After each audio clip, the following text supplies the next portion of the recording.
Statement menarik dari Coach Indra Sapri setelah Indonesia berhasil menggebuk Malaysia. Kita lihat dari tim analis kita para pelatih, ada celah yang bisa dimanfaatkan di pinggir. Pada babak pertama kita kalah orang dan setelah itu saya minta asisten pelatih menyiapkan dua winger masuk untuk mengubah 3-5-2 menjadi 3-4-3. Menarik satu gelandang dan satu striker. Alhamdulillah respon kami dari situasi tersebut berjalan sesuai rencana. Sebelum lebih jauh, aku pernah bosan-bosannya untuk ingatkan teman-teman, ketika teman-teman tonton video ini jangan lupa tekan tombol like-nya.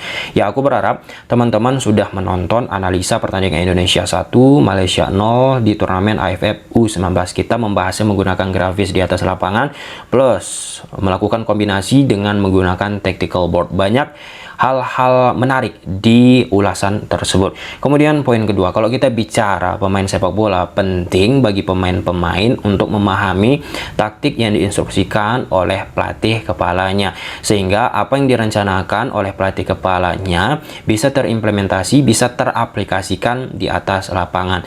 Termasuk kita ambil contoh pertandingan Indonesia saat menghadapi Malaysia. Awalnya Coach Indra Sapri gunakan pola 1-3-5-2 sebelum mengubah di babak kedua menjadi 1-3-4-3. Pada saat menggunakan sistem 1-3-5-2 itu banyak sekali muncul space atau ruang di sektor tengah. Kita bicara spesifik di sektor tengah. Nah, pada fase defensif Malaysia gunakan shape 5-3-2.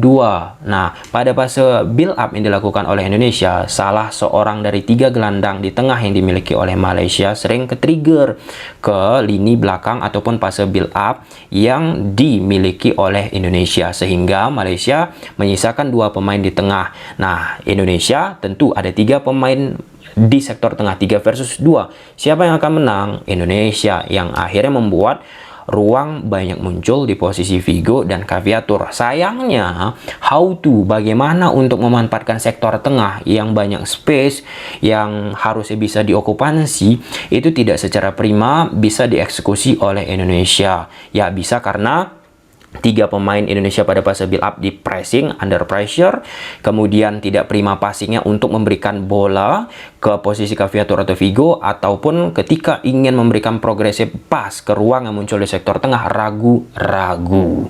Ya, akhirnya ruang-ruang yang muncul tersebut tidak bisa dioptimalisasi, yang kalau kita bicara di dunia sepak bola elit Eropa, teman-teman, ya ketika ada ruang itu menjadi senjata yang sangat amat bisa membunuh pertahanan lawan. Tinggal bagaimana? Nah, kalimat ataupun kata-kata tinggal bagaimana ini mungkin sedikit sepele, tetapi di Eropa itu terus diasah. Bagaimana menciptakan ruang, bagaimana membuat ruang, bagaimana mengokupansi, mengeksploitasi ruang tersebut. Nah, salah satunya dengan bermain kombinasi dengan third man run, permainan orang ketiga. Nah, problemnya kalau kita bicara sepak bola Indonesia kita, ya, aku bukan katakan pemain kita nggak menjalankan taktik, tetapi sampai ke situnya itu, nah, sulit ataupun belum begitu optimal untuk dimanfaatkan. Ketika sudah sampai pun, kontrol bola tidak begitu oke, ataupun kena tangan dan sebagainya. Itu terjadi di pertandingan Indonesia menghadapi Malaysia. Nah, banyak case-case teman-teman, kita nggak bicara di elit Eropa, di sepak bola Indonesia aja. Pada saat Coach Bima Sakti menghadapi Malaysia juga di turnamen kelompok usia, di situ Coach Indra Sapri bersama Indonesia diobok-obok lewat ruang yang muncul di sektor tengah, khususnya di koridor half space ataupun di jarak antar lini belakang dan lini tengah yang dimiliki oleh Indonesia. Nah, itu pun kebetulan sudah kita bahas pernah. Nah, artinya di pertandingan ataupun di momen tersebut Malaysia bisa memanfaatkan ruang dan akhirnya Indonesia pun terjungkal dengan skor yang sangat amat mencolok. Nah, di pertandingan menghadapi Malaysia tentu ini menjadi pelajaran yang sangat penting sebelum menghadapi partai final lagi menghadapi Thailand. Bagaimana ketika ada ruang itu bisa dimanfaatkan dan bisa ya mengeksekusi passing dengan prima. Ya, kita pun harus fair teman-teman, saat Indonesia menghadapi Malaysia, sektor tengah yang dimiliki oleh Indonesia memang underperform.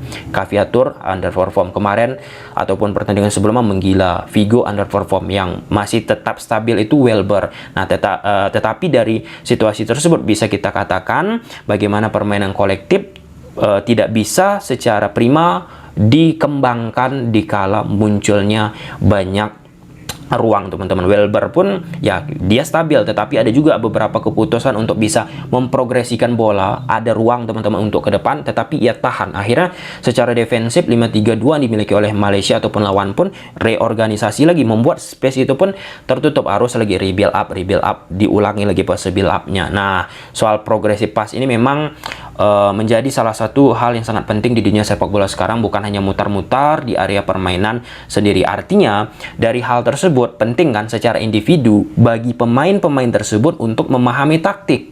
Bukan hanya bicara soal apa yang diinstruksikan oleh pelatih, tetapi apa yang terjadi di dunia sepak bola sekarang, teman-teman. Nah, di media ataupun di jagat ya, semua memegang HP, semua melihat ataupun mencari informasi dari internet, dari media sosial, teman-teman. Banyak loh sekarang ini, teman-teman, pelatih-pelatih top, misalnya Jurgen Klopp, kemudian De Zerbi, dan banyak pelatih-pelatih lainnya, termasuk pelatih Spanyol yang menjuarai Euro, De La Fuente, itu banyak diundang untuk menghadiri seminar ataupun sesi Zoom. Nah, kenapa aku tahu? Dari mana abang tahu, Bang Tom? Ya, karena kebetulan aku mencari terus, mengupgrading apa yang sudah aku tahu. Nggak bisa hanya di titik A aja, tetapi kita harus mencari titik B, titik C, titik D, dan sebagainya. Tentu referensinya dari pelatih-pelatih top. Nah, lewat sesi-sesi Zoom yang kita hadiri, teman-teman. Nah, termasuk juga seperti Coach Indra Sapri, termasuk Coach Sintayong, termasuk coach-coach yang lain yang ada di belahan dunia ini. Nggak bisa mereka hanya mentok mempercayai ataupun menggunakan plan A, pasti mereka pun harus mengembangkannya. Ya, kita belajar bagaimana Pep Guardiola dari apa yang dia lakukan di Barcelona sampai saat akhirnya di Man City mengalami perubahan permainan yang sangat amat luar biasa. De Zerbi, Jurgen Klopp dari tahun ke tahun mengalami perubahan. Kalau misalnya tidak beradaptasi, kalau misalnya dia tidak berubah, maka secara pakem masalah pattern akan menjadi kendala yang sangat amat besar, dan membuat lawan pun sudah tahu nih karakteristik misalnya Pep Guardiola. Akhirnya Pep Guardiola pun bukan ujuk-ujuk mempertahankan skema 1-4-3-3 terus menerus, tetapi kadang gunakan pola 1-3-4-2-1 bersama Man City. Nah, kita bicara Coach Indra Sapri pun. Coach Indra Sapri pun ini udah beradaptasi dengan situasi yang dijalani oleh Coach Indra Sapri. Kenapa aku katakan demikian? Ya, bisa kita sebut Coach Indra Sapri ini pelatih yang sangat amat identik dengan sistem pola 1-4-3-3. Namun beberapa pertandingan yang sudah dilewati oleh Coach Indra Sapri bersama timnas kelompok usia, teman-teman, Coach Indra Sapri pun sudah mulai beradaptasi terkait pengembangan ataupun perubahan dari 1-3-5-2, 1-3-4-3. Bahkan ketika Coach Indra Sapri menggunakan sistem 3 back, dikait-kaitkanlah Coach Indra Sapri menyontek nih apa yang dilakukan oleh Coach Sintayong. Tetapi kita nggak bicara ke situ, apa yang dilakukan oleh Coach Indra Sapri ini, reaksinya itu yang poin pentingnya, teman-teman. Respon ketika ia sudah menyadari kalau misalnya ini 1-4-3-3 nggak capable nih untuk pertandingan ini, nggak oke nih untuk pertandingan ini. Kita harus memikirkan plan-plan selanjutnya. Nah, dalam tahap itu Coach Indra Sapri pun kan beradaptasi melihat situasional sepak bola yang ada di Indonesia, ketika melihat juga perkembangan yang ada di Asia Tenggara, Asia, bahkan dunia, teman-teman. Coach Indra Sapri dengan relasi yang sangat banyaknya, aku pikir dia pasti banyak mendapatkan gambaran tentang perubahan taktikal. Nah, kita bicara Euro, teman-teman. Euro itu ketika sudah selesai turnamennya ataupun event-event turnamen Piala Dunia, FIFA ataupun UEFA, teman-teman, itu akan membagikan PDF ataupun membagikan kesimpulan tren taktik yang ada di Euro, tren taktik yang ada di Piala Dunia. Itu di-share kepada kalangan stakeholder sepak bola yang tentunya bergelut ya di bidang sepak bola, teman-teman. Untuk apa FIFA, UEFA membagikan hal tersebut? Sebagai referensi, salah satunya ya, referensi bagi pelatih yang ada di belahan dunia ini untuk mengembangkan taktiknya, untuk mengembangkan polanya, agar itu bisa sedikit banyaknya dicuri ataupun diadopsi bersama klubnya ataupun timnasnya.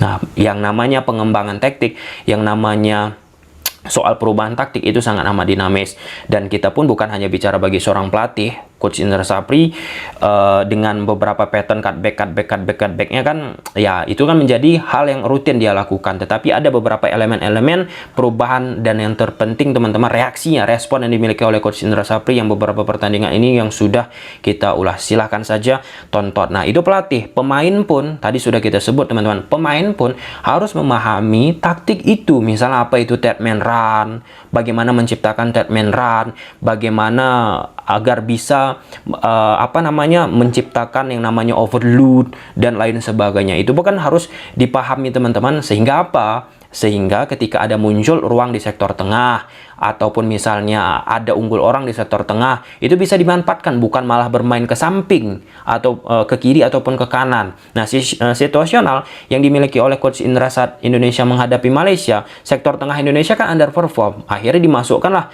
pemain-pemain cepat yang secara DNA itu yang dimiliki oleh Coach Indra Sapri biasanya ketika melatih pemain depan, winger-wingernya teman-teman, cepat menjadi andalan dimiliki oleh Coach Indra Sapri. Jadi pelajaran sangat penting dari apa yang sudah disampaikan oleh Coach Indra Sapri, pelajaran bagi pemain-pemain timnas kita pun untuk bisa memahami taktik yang terus berkembang. Nah, aku akhirnya sangat suka teman-teman melihat pemain-pemain kita menonton selesai pertandingan ia bersama timnas ataupun klubnya, ulang, replay, apa yang harus diperbaiki, apa yang harus ditingkati, apa yang harus dimanfaatkan sebenarnya, apa kesalahan-kesalahan aku dan sebagainya teman-teman. Nah, sehingga itu menjadi bahan cakrawalanya ketika pertandingan-pertandingan baru ataupun pertandingan-pertandingan selanjutnya, baik itu bersama timnas ataupun klubnya. Nah, di era sekarang teman-teman, banyak juga nih pemain-pemain merekrut konsultan video analis ataupun analis. Jadi di luar internal klub, jadi eksternal sistemnya, seperti Gustavo Almeida